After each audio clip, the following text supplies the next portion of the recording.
इधर इजराइल में ईरान की बमबारी लगातार जारी है। तेल अवीव पर बमों से हमला किया गया। क्लस्टर बमों से ईरान लगातार हमला कर रहा है, जिसका अब तक तोड़ इजराइल की तरफ से नहीं निकाला जा सका। ये तस्वीर आप देखिए, एक मिसाइल फायर की जाती है और वो कई हिस्सों में सब म्यूनिशंस में बिखर जाती है, जिसको इंटरसेप्ट कर पाना फिलहाल आयरन डोम के बस की नहीं दिख रहा है।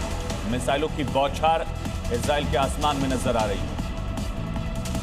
तो तेल अवीव पर गिरी मिसाइल 100 किलो की मिसाइल गिरी है, जिसके बाद कई बम वहां पर गिरे। तो तेल अवीव में इमारतों को नुकसान पहुंचा। हमले में कई गाड़ियां भी तबाह हो गई हैं। इजराइल का सबसे अहम शहर देखिए किस तरह से एक मिसाइल फायर की जाती है ईरान की तरफ से, फिर वो क्लस्टर मिसाइल कई बमों में टूटकर बिखर जाती है, जिससे उसको इंटरसेप्ट भी नहीं किया जा सकता। और उसके बाद कई शहरों में इसी तरह से ईरान ने तबाही मचाई। तेल अवीव, यरूशलेम, हाइफा, डिमोना, तमाम शहरों में इसी तरह से इजराइल के नुकसान हो रहा है।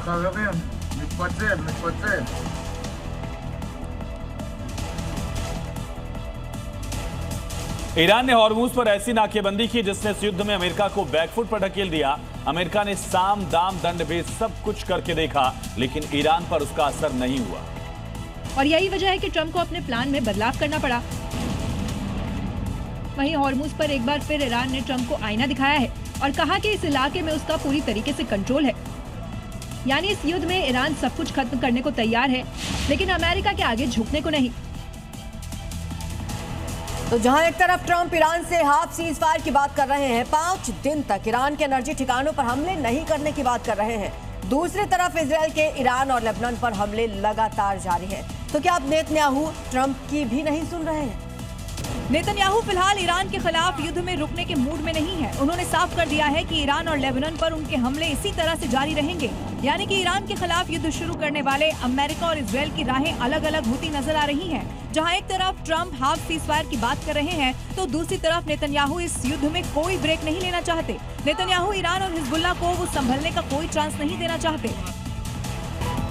अमेरिकी राष्ट्रपति डोनाल्ड ट्रंप का बड़ा दावा, बोले ईरान से जीत ली है जंग, जल्द करेंगे ऐलान। ईरान करना चाहता है समझौता, ट्रंप ने ईरान के सामने रखी 14 शर्तें। ट्रंप के दावे को ईरान ने किया खारिज। भारत में ईरान के राजदूत का दावा, बोले तेल गैस पर फंसने के बाद ट्रंप कर रहे इस तरह के दावे। ईरान ने कहा सिर्फ जेडी वेंस से होगी समझौते की बात। इजराइल की राजधानी में ईरान के बड़े हमले, 100 किलो की ईरानी मिसाइल से अटैक, इमारतों और गाड़ियों को नुकसान, क्लस्टर बॉम्ब से मचाई तबाही। ईरान के हमलों के बाद लेबनान का बड़ा बदला, ईरान के राजदूत को देश से निकाला, रविवार तक लेबनान छोड़ने के निर्देश। मिडिल ईस्ट में जंग का दुनिया भर में असर, बांग्लादेश ने जेट ईंधन की कीमतें 80% तक बढ़ाई, 20 दिन में 111% की बढ़ोतरी, हवाई किराए पर असर पड़ेगा। मिडिल ईस्ट संकट पर शाम 5 बजे होगी भारत में सर्वदलीय बैठक, विपक्ष के सभी नेताओं को बुलाया गया। जंग के बाद पैदा हुए हालात की जानकारी देगी सरकार। भारत के एलपीजी टैंकर, पाइन गैस और जगवसंत ने पार किया हॉर्मूज। कल कांडला बंदरगाह पर पहुंचेगा जगवसंत, दोनों जहाज और नाविक पूरी तरह सुरक्षित।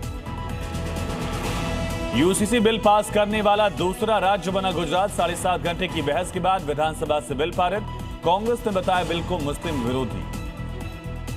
कांग्रेस नेता सोनिया गांधी की तबीयत बिगड़ी, दिल्ली के सर गंगाराम अस्पताल में भर्ती, मां से मिलने पहुंचे राहुल प्रियंका।